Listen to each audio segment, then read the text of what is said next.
Anthony from Baltimore, New York Times Magazine reported that Jared Kushner is now a low-key Baltimore City county slumlord. Yes, Jared Kushner is a slumlord. That's been reported on for a while. The interview tenants who live in absolute shitholes with horrible property management, predatory, litigious payment practices. Some of the Trump-supporting tenants found out that Kushner is their horrible landlord and face a great deal of cognitive dissonance or have second thoughts about their vote. Really interesting read. Yeah. Landlords are, I mean, it's amazing Landlords that Hillary lost to a landlord. Yeah, I know. That's Because one of the landlords are like the reason top Heitkamp, 5 parasites. the reason the Heitkamp, her in 2012 when she won, which was the only one Nate Silver got wrong that year, it was because she was running against a notorious Fargo landlord. Right. There you go. Yeah. I mean, God. Yeah, I guess just add that to the list of how the fuck did you people manage to do that? Leon Gittins, a reporter, asked Trump, why did you barge past the Montenegro prime minister, sir? Trump replies, which Negro? Okay. I like it. All right. As we mentioned before, Jared Kushner, who just got his bar mitzvah wish fulfilled with the major Saudi arms deal that he facilitated, is looking to be closer and closer to the senator action of the Russia probe. I would go back and watch the piece I did about Jared Kushner a couple weeks ago and how he got into Harvard and the relationships between these families and this sort of parasitic elite relationship. He is somebody who is obviously at the center, and there's undoubtedly something there with Russia, and it makes sense that the FBI would be eyeing him. And we have some sound from NBC News with Chris Matthews and Robert Costa discussing the confirmation that the quote-unquote crown prince, Jared, is under in FBI investigation, and what the speculated return of, because supposedly Corey Lewandowski is going to be coming back. What does that mean for reporters? Let's take a listen to this. That they're getting too many questions every day that they can't handle. And so I expect, based on my reporting, some kind of move to be made in the coming weeks to highly organize the response. I want you to go into this question and put it together. You're good at this. Let's talk about what's happening now. The pressure, the front page of your newspaper, and right across the country, right-wing, whatever kind of newspaper is going to have Jared Kushner, the crown prince, the son-in-law, under FBI scrutiny. This is huge. And the president's overseas coming back to that news. Then we also have this story floating out there, which you just mentioned. They're putting together a war room. Only this isn't a war room like in the days of Clinton in '92.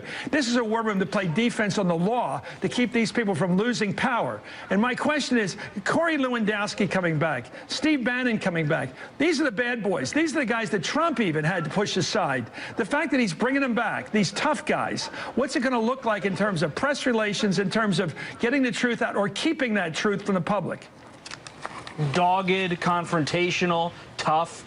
It's going to be a difficult moment, perhaps, for the press, because when you look at the people the president is surrounding himself with in private conversation right now, Bannon, of course, is already in the White House, but pay attention not only to Corey Lewandowski, the hard-edged campaign manager of the past, but also to David Bossie, the former congressional investigator who was highly involved in different investigations on the Hill for Republicans on Bill Clinton during his presidency. He's now talking regularly with the president about how to respond to this crisis, how to build some kind of operation. And these, as they say in the political world, are knife fighters. They come in to fight, not just to settle the score and just to calm things down. Robert.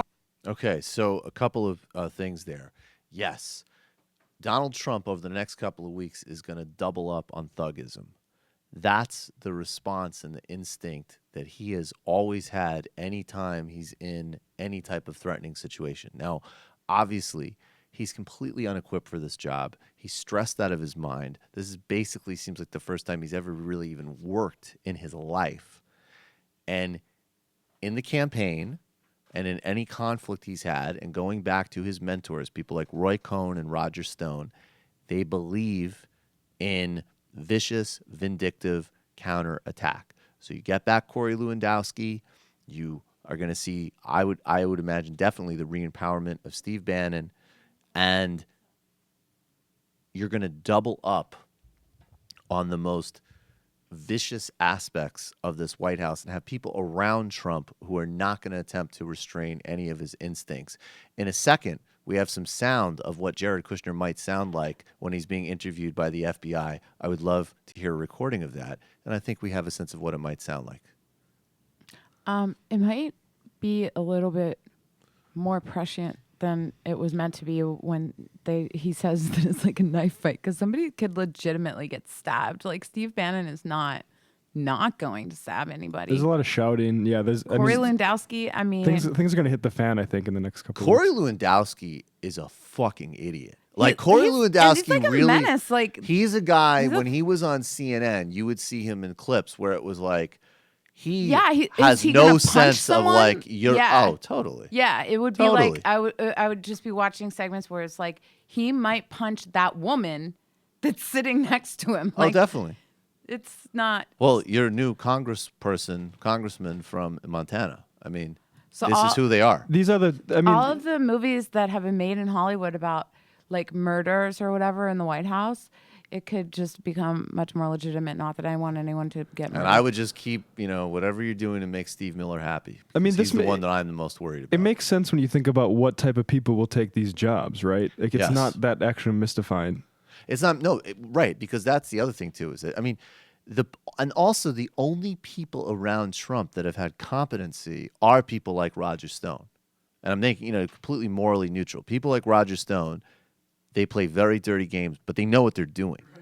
They have And a then sense of the risk that they're they have running. a sense of what they're doing. So he either has like the most true for real, balls out gangsters, or he has the grade F of Republican operatives that could not get hired on like a respectable congressional campaign because they don't want to be associated with this guy's toxicity. Yeah, but then there's Reince Priebus.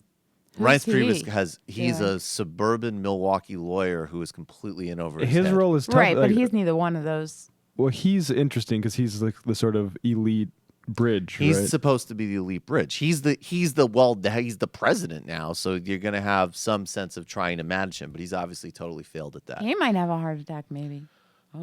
I'm he's not worried- wishing anyone to get like stabbed, murdered, heart I am. attack. Sure. I don't know. No, I don't think No, He it's might have a okay. heart attack, No, or he might, otherwise actually. I could just- please us. But he's worried that he's. Apparently, there's reporting that he's worried that his name comes up in the Comey memos. Oh, geez. I could just see him in the middle of Meet the Press just like, I need some whiteout You know what, shit." Chuck? I'm having a goddamn heart attack right now as you're talking. Are you happy, you son of a bitch with your goatee? God, I hate you.